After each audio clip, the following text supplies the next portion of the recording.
Hello, my name is Grian, and today I'm going to be showing you a bunch of storage room designs. The first 5 are going to be about looking good, the last 5 are going to be about mass storage. So, as you can see, I've got my 10 designs, as I have been doing in this series of ideas, and the first one is going to be sort of a basement design.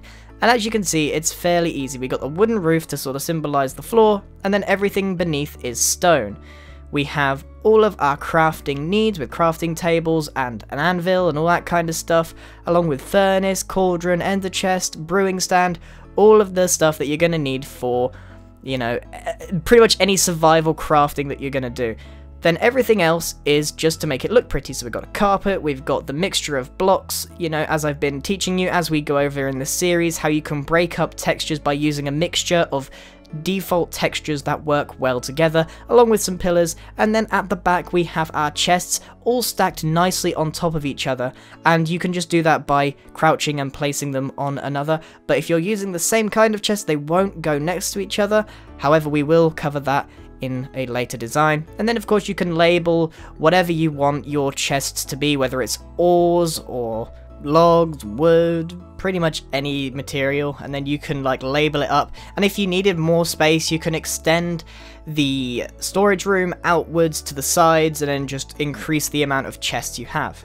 Next up we have a more wooden design based around a house, and this is pretty much the same story as the last one.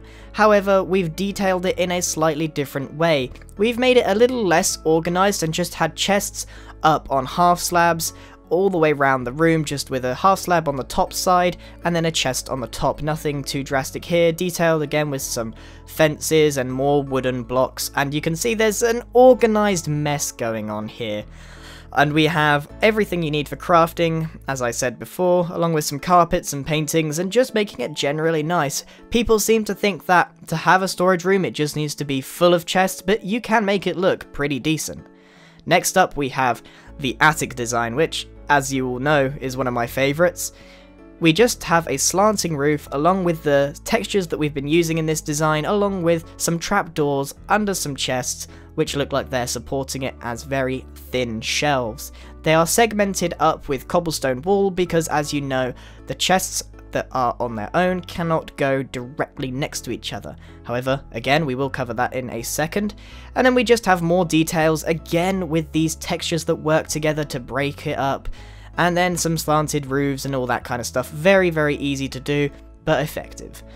Next up, we have kind of a similar story, again with a different palette. So there's not too much to say about this because I have been going over pretty much all of the same stuff. We do have a furnace that is decorated with some cobblestone, and again we have used the same technique of storage with the chests, but we've used some sandstone and a different palette. Very easy to do. So moving swiftly on to the last one, which is more of a sort of storage hold, and you can have chests here. However, this isn't really designed around having multiple chests, but it does look like a mess. Some people might want to have just a room full of boxes or whatever. It looks like this person's moving, or it's a warehouse. Just a very simple design. What's different here is that it has been segmented up. You can see on the sides of the building there are these pillars, just using exactly the same texture, which means you can segment it up and add shelves in between if you wanted.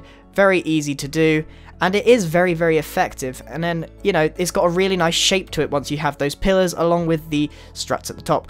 Next up, we have a modern design. I always try and include a modern design. I say I mean we, the team and I, putting these together. So you can have some storage just with some item frames there. I have to put that back. And you can have all of the chests at the back just looking like a real garage. Really easy to do, using the modern style. Now the modern style is literally just using quartz and the cyan clay, but you can have pretty much everything you're going to need for a storage room in the garage, along with a pretty decent car design. You know, it's gonna restrict the amount of space you have, but if that is what you were after, having a proper storage room, then you could have it like that. So now we're gonna move on to the mass storage rooms. As you can see, there are a lot of chests here, and it looks a little bit unnatural, and there's actually something very clever going on here. Most people should know this. I didn't actually know this, the team taught me this. You can't have 2 of the same chest together. However, if you take a normal chest and a trapped chest, they can go next to each other. So it means you can stack them on top of each other and maximize your space for storage. And that's exactly what this room does. It doesn't look particularly eye-catching or anything, but look how many chests there are, and you could put a sign on each one saying dirt, stone, whatever one you want, and that is a really good way. And then you can have your diamonds in the chest at the back, which is obviously the most important. Moving on, this one is very interesting. This has no chests in it at all. Or so you would think. This is actually utilizing a trick that I know to hide chests. So, using staircase blocks, you can click in the right place to access chests behind these panels.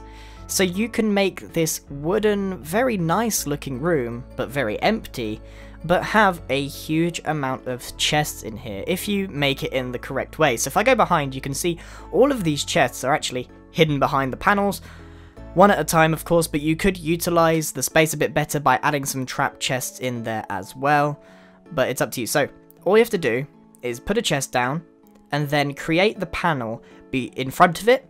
However, you need to make sure that you have this right angled square, because you can only use this very small segment. You can't go in the middle of two staircases above and below each other. It doesn't work. It's this very odd trick in the middle here, and it still works, I believe. I don't know about 1.9, but hopefully they don't get rid of this bug. It's a very useful way of hiding chests, and then I've just sort of made a very arched room. So let's continue. I thought that was a very nice trick. So next up is a little less impressive. This is just a color-coded giant storage room. They're all separated up into big lines of chests, and then you can see behind it there are some stained clay, so you could color code and know which line of chest is what. So it could be an ore, or you know, dirt, or whatever you really want. It's honestly not that impressive, but it is another design that you may want to consider. So moving on, we have our final one, which is the giant storage room of a basement. So there's nothing really too special here, but the size is what matters here. At the ends we've got all your crafting stuff, but in between we have all these pillars along with the texture of the andesite and the stone mixed with some glowstone with carpet on top to light it up, and it is just a very simple basement, but yet again another design unique to the others. So all the chests are just on shelves, and that's kind of it. So there are the 10 designs. Hopefully you've been struck by some sort of inspiration. Pretty much everyone that plays survival needs some sort of storage room, especially if you've been going a while. And hopefully if you want something nice looking, these will have helped you in some way. So that's the end of the video. However, I have a couple of announcements to make. The first one is I will be attending MINEVENTION again, but in Ireland. So I will put the details in the description below, and I will also be attending INSOMNIA 57 in Birmingham, NEC, on the 25th of March. So if you go in the description below, there will be details for both of those events that I will be attending as a VIP guest, or you know, whatever, and I'll be on the floor and everyone can come meet me if that's what you want. They are based in the UK and Ireland, so of course you're probably better if you're based in the UK or Ireland. So that's it from me. More details about that in the description. Thank you very much for watching. Goodbye!